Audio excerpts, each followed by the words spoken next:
May 20. Sked natin Aerox version 1. 220cc. Layo oh. From Leyte. So ito na yung unit natin na galing ng Leyte. Okay lang ba? Pakilala ko kayo. Ayan. Ayan yung mga taga Leyte natin. Patiin nyo ngayon taga Leyte. Ano ba salta doon?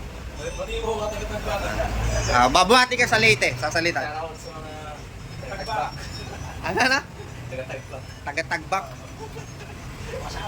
Sabihin mo nga sa Leyte ano. Hintayin nyo pag uwi ko dyan. Sisibakin ko kayong lahat. Hintayin nyo pag uwi ko dyan. Bisaya. Wata ko iligol na. Di mo covertech. Joke lang yon. Sure ka na ba? 220. So ito na yung engine parts niya na ilalagay natin.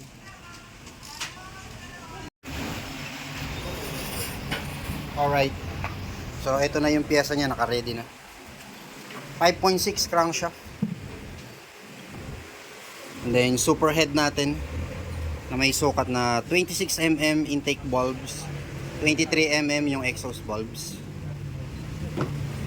And 66mm chrome bore.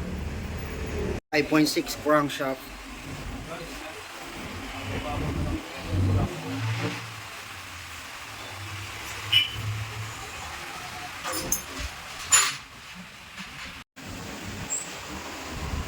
Alright. Malapit na matapos sir, makakauwi na to. Yan, okay na tayo dito sa makina. Konting tiis na lang, patatakbuhin na. CVT okay na din. Yan po yung bagong pulley set. Yan, may palaman. Dahil 5.6 yung crank. 36mm throttle body. Ayan. Atlantic scooter oil. Ano ba to sir? Tatakbo na ba agad to ng Leyte? Pagkabuo. Breakin mo muna dito sa Bulacan. Breakin muna dito sa Bulacan. Ayan, sabay na kayo niyan. Nung Aerox, mag-breakin oh. Mr. Tan. Ayan, kilala mo pala may-ari niyan. Kilala mo may-ari niyan? Mr. Tan. Mr. Tan.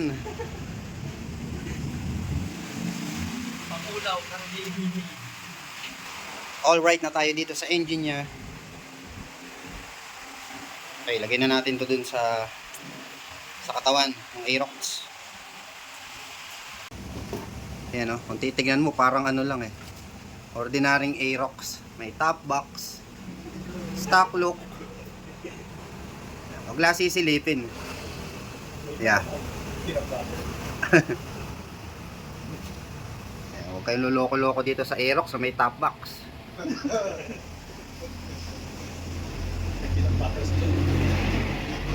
Pambiyahe lang. Tara, test drive natin.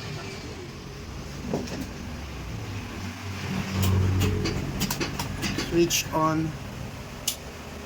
Okay, baba mo na.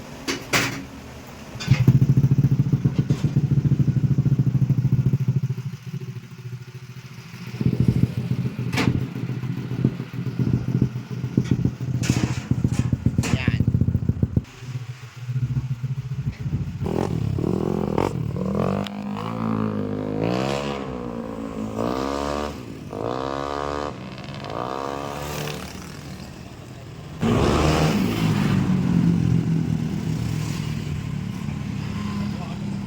Boss, hintayin mo yung ano, yung tahimik na pipe para stock na stock la dati yan.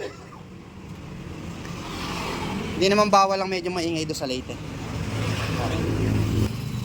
Yan na. Alright.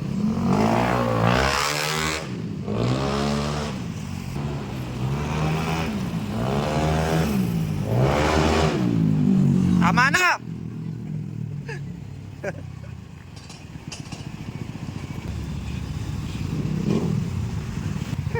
Okay, may-ari. Testing? Mamaya na lang.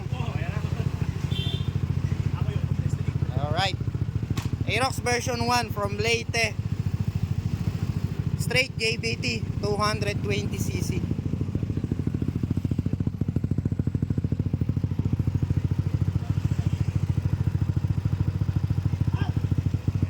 tahimik. Iyaw lang ng pipe, maririnig mo.